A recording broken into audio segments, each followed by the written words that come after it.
Hey Ace, it's me, Junie. As an introvert with social anxiety, I'm sure you can relate to the desire for human connection without the exhaustion and stress of trying to be social. A modern day solution to this barrier for me has been podcasts. At certain points in my life, podcasts served as the main avenue for obtaining human connection. For example, the perils that came with transitioning to a new school in a new city away from home in the midst of a pandemic made podcasts a very attractive solution to meet my needs for human connection. Growing up, I was introduced to the word podcast upon seeing it on my iPod and on iTunes. I was never quite sure what the word podcast meant, and as a child, I never had a reason to explore the topic further. After all, if there wasn't a Hannah Montana or Wizards of Waverly Place podcast, then podcasts had no draw for me at all. Oddly enough, there now is a Wizards of Waverly Place pod because everyone is trying to break through the podcast realm, Disney Channel alumni included. As you may know, puberty for me was marked by body changes, yes and ew, but also a growing interest in politics. I spent many evenings watching the local news, nightly national news, and unfortunately also Fox News. Well, Fox News is a breeding ground for awful, harmful ideas. It did give me many things that I am grateful for, including atheism and podcasts. Strange combination, I know, but great things can come from even the most despicable places, I guess. As a Fox News viewer, I was drawn to a seemingly young and hip libertarian named Catherine Timpf. Kat had a podcast for a brief time in 2016 where she talked to her friends about the goofy mishaps of life. I learned a lot about Kat and her friends from these episodes and felt like I was even one of her friends, all without the burdens of social anxiety. It was pretty great. On one episode, she talked to Henry Zebrowski, who was one of 3 hosts on his own up-and-coming podcast called Last Podcast on the Left, which is not a leftist propaganda machine, but rather a true crime podcast. I enjoyed the banter between Kat and Henry and have an interest in things gore, so I decided to check out his podcast.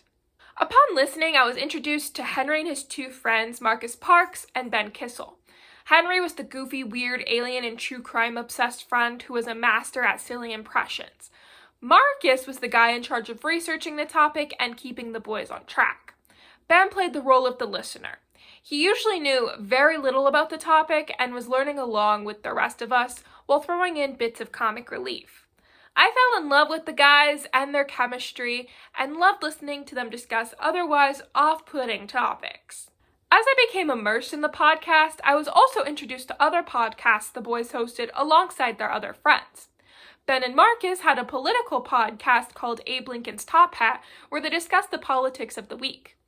Marcus hosted a pop culture podcast called Page 7 alongside Henry's sister Jackie and her friend MJ, a fellow they-them who is the coolest.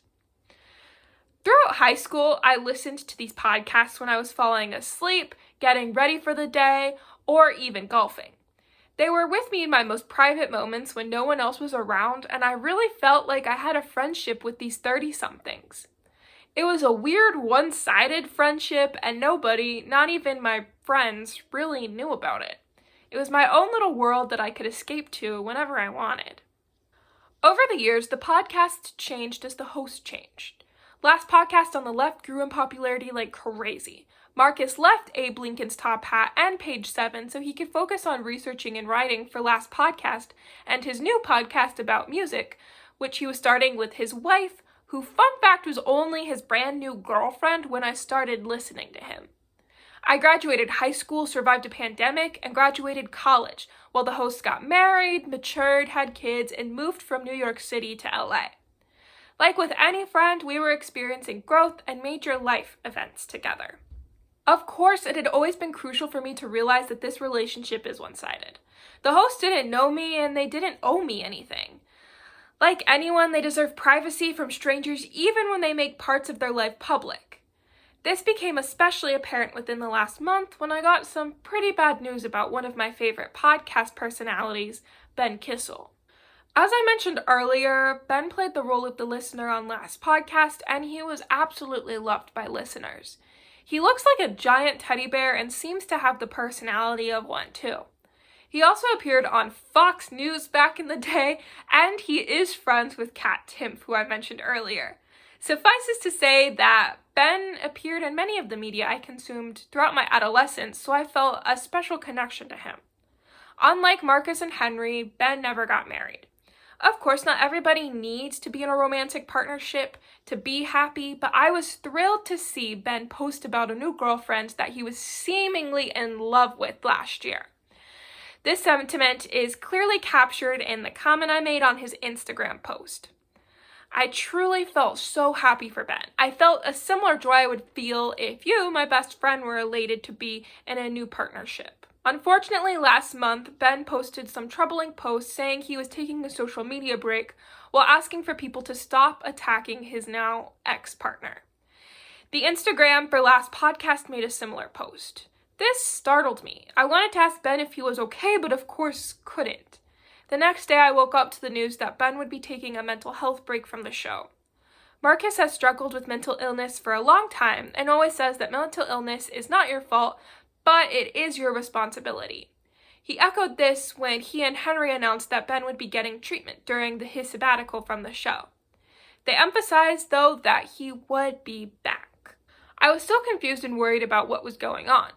Throughout the month, a few things had become clear. Ben and his ex-girlfriend had a tumultuous relationship. After it was announced that Ben would be taking a break from the show, his ex publicly announced that Ben had been abusive to her in their relationship. When Ben would get drunk, she alleges that he would pin her down and call her terrible names. A few days after this information was released, Marcus and Henry announced that Ben would no longer be a member of the show's network. I was shocked. I struggled to process this information. A man who I thought was nothing but nice was being fired for being anything but that. I knew that Ben had struggled with alcoholism, but I never realized it was this bad. I felt worried about his health and disappointed in how he acted. I worried about if he was getting the treatment he needed and how his friendships with Marcus and Henry were doing. Were they even friends? Was the perfect world I escaped to be with my podcast friends all a farce? I still have no answers to these questions and might not ever get answers. I don't deserve answers, but it still hurts not knowing. I haven't talked to anyone about this because none of my friends know about the details of my podcast world. I felt isolated in a medium that was meant to treat my isolation. My hope is that sharing this with you will help. My experiences living in this podcast world don't just live inside of my head anymore. Overall, I think this serves as a reminder of the importance of human connection. Podcasts are great and can introduce us to people we'd never otherwise know about. We can learn about and relate to their life experiences and feel a little less alone in this crazy world. However, podcasts and other online mediums can never replace the beauty that comes from real, two-sided friendships. Podcasts can never replace the importance you will forever hold in my life. I love you, Ace. I can't wait to hear more about your Costa Rican journeys. See you soon.